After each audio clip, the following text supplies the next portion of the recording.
जय श्री कृष्ण। मित्रों, आप सभी को प्रणाम। आइए सुनते हैं श्री कृष्ण जी के चतुरता। एक बार देवर्षि नारद के मन में आया कि भगवान के पास बहुत महल आदि है, एक आध हमको भी दे दे तो यही आराम से टिक जाए, नहीं तो इधर उधर घूमते रहना पड़ता है। भगवान के द्वारिका में बहुत महल थे। नारद जी ने भगवान से कहा, भगवान आपके बहुत महल है, एक हमको दो तो हम भी आराम से रहें। आपके यहाँ खाने पीने का इंतजाम अच्छा ही है। भगवान ने सोचा कि यह मेरा भक्त है, विरक्त सन्यासी भी है। अगर यह कहीं राजसी ठाठ में रहने लगा तो थोड़ी दिन में ही इसकी सारी विरक्ति भक्ति निकल जाएगी। हम अगर सीधा ना करेंगे तो ये बुरा मान जाएगा, लड़ाई झगड़ा करेगा कि इतने महल है और एक महल नहीं दे रहा है। भगवान ने चतुराई से काम लिया। नारद से कहा, जाकर देख ले, जिस मकान में जगह खाली मिले वही तेरे नाम कर देंगे। नारद जी वहाँ चले। भगवान की तो 16,108 रानियों और प्रत्येक के 11-11 बच्चे भी थे। यह द्वापर युग की बात है। सब जगह नारद जी घूम आए, लेकिन कहीं एक कमरा भी खाली नहीं मिला। सब भरे हुए थे। आकर भगवान से कहा, वहाँ कोई जगह खाली नहीं मिली। भगवान ने कहा, फिर क्या करूँ, होता तो तेरे को दे देता। नारद जी के मन में आया कि ये तो भगवान ने मेरे साथ धोखाधड़ी की है, नहीं तो कुछ न कुछ करके किसी को इधर उधर शिफ्ट कराकर खिसका कर एक कमरा तो दे ही सकते थे। इन्होंने मेरे साथ धोखा किया है तो अब मैं भी इन्हें मजा चखा कर छोड़ूंगा। नारद जी रुक्मिणी जी के पास पहुंचे। रुक्मिणी जी ने नारद जी को आवभगत की, बड़े प्रेम से रखा। उन दिनों भगवान सत्यभामा जी के वहाँ रहते थे। एक आध दिन बीता तो नारद जी ने उनके दान की कथा सुनाई।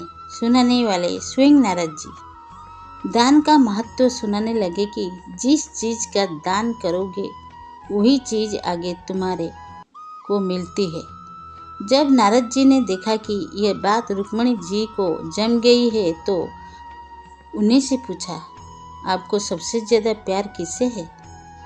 रुक्मिणी जी ने कहा, ये भी कोई पूछने की बात है, भगवान हरि से ही मेरा प्यार है।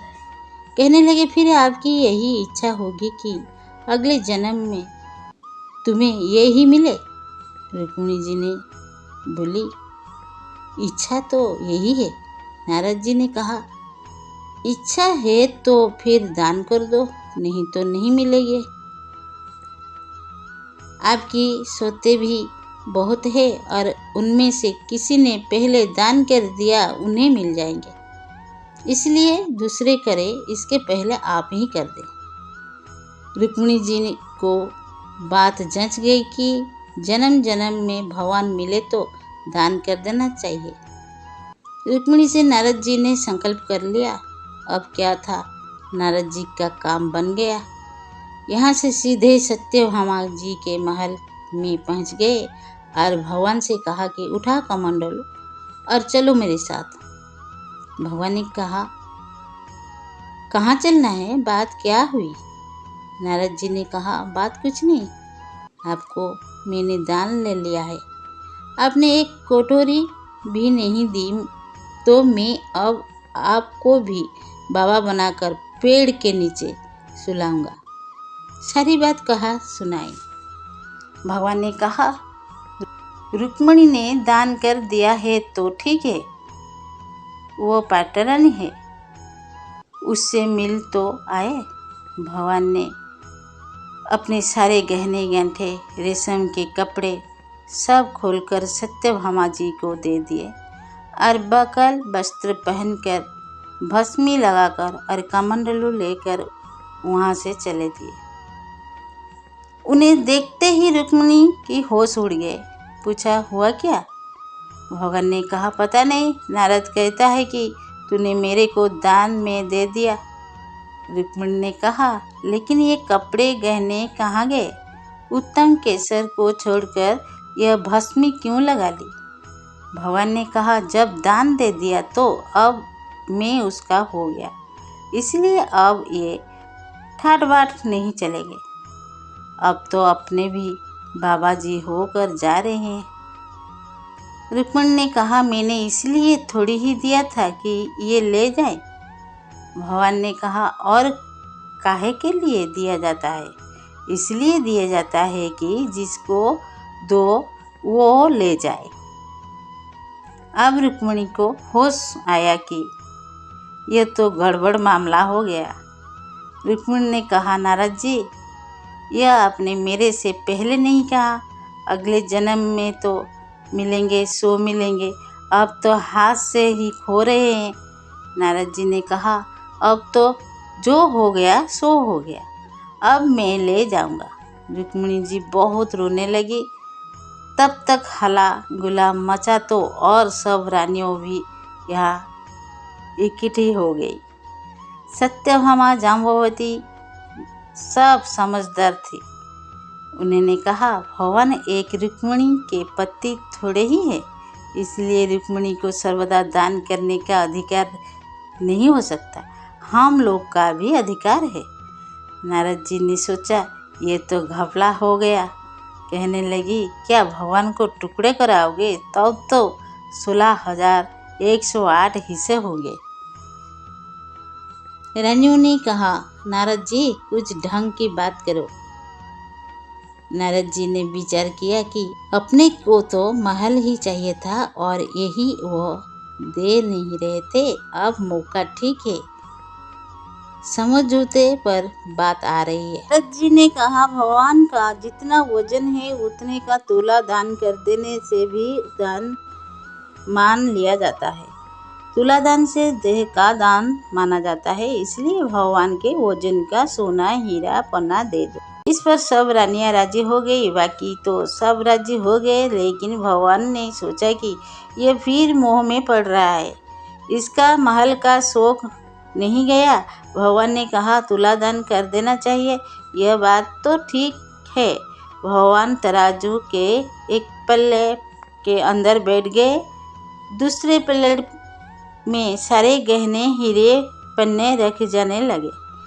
लेकिन जो ब्रह्मांड को पेट में लेकर बैठा हो, उसे द्वारिका के धन से कहाँ पूरा होना है।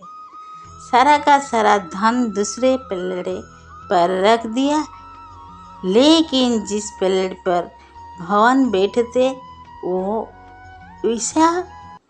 ऐसा नीचे लग रहा, ऊपर नहीं हुआ। नारद जी ने कहा, देख लो, तुला तो बराबर हो नहीं रहा है। अब मैं भगवान को ले जाऊंगा। सब कहने लगे, अरे कोई उपाय बताओ। नारद जी ने कहा, और कोई उपाय नहीं है। अन्य सब लोगों ने भी अपने अपने हीरे पन्ने लाकर डाल दिए, लेकिन उनमें से क्या होना था, वे तो तिल्लू की का भार लेकर बैठे थे। नारद जी ने सोचा, अपने की इच्छा चेला मिल गया, बढ़िया काम हो गया। उधर औरतें सब चीख रही थी। नारद जी प्रसन्नता के मारे इधर उधर टहलने लगे। भगवान ने धीरे से रुक्मिणी को बुलाया। रुक्मिणी ने कहा, कुछ तो ढंग निकाल लिए, आप इतना भार लेकर बैठ गए, हम लोग का क्या हाल होगा। भगवान ने कहा, ये सब हीरे पन्ने निकाल लो, नहीं तो बाबा जी को मान नहीं रहे हैं। ये सब निकाल कर तुलसी का एक पत्ता और सोने का एक छोटा सा टुकड़ा रख दो तो तुम लोग का काम हो जाएगा। रुक्मिणी ने सबसे कहा कि यह नहीं हो रहा है तो सब सामान हटाओ।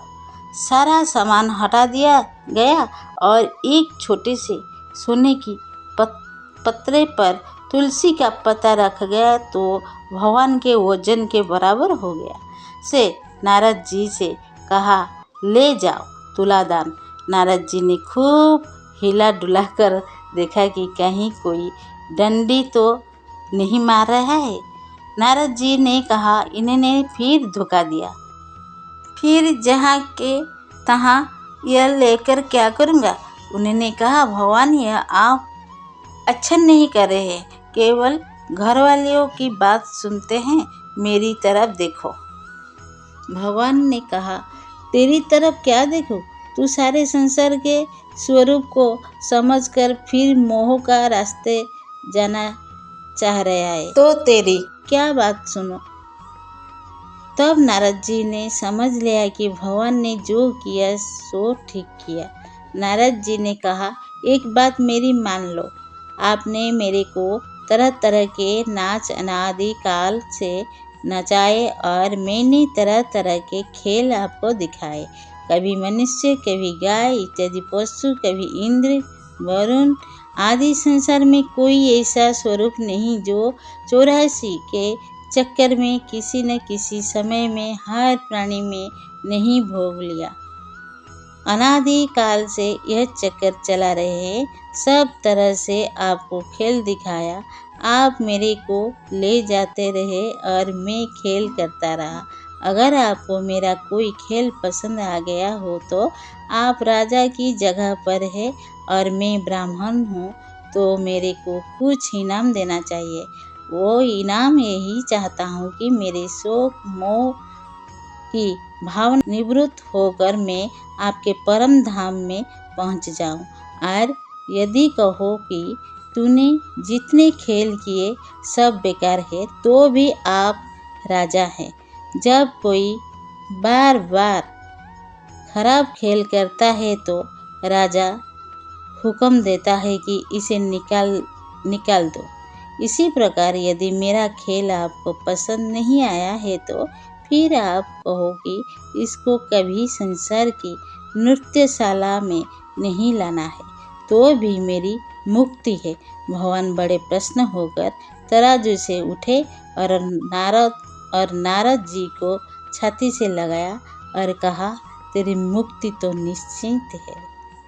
जय श्री कृष्ण, जय श्री कृष्ण, जय श्री कृष्ण। यदि आपको ये भगवान के कहानी अच्छी लगी तो ज़रूर सब्सक्राइब, शेयर, लाइक, कमेंट कीजिएगा।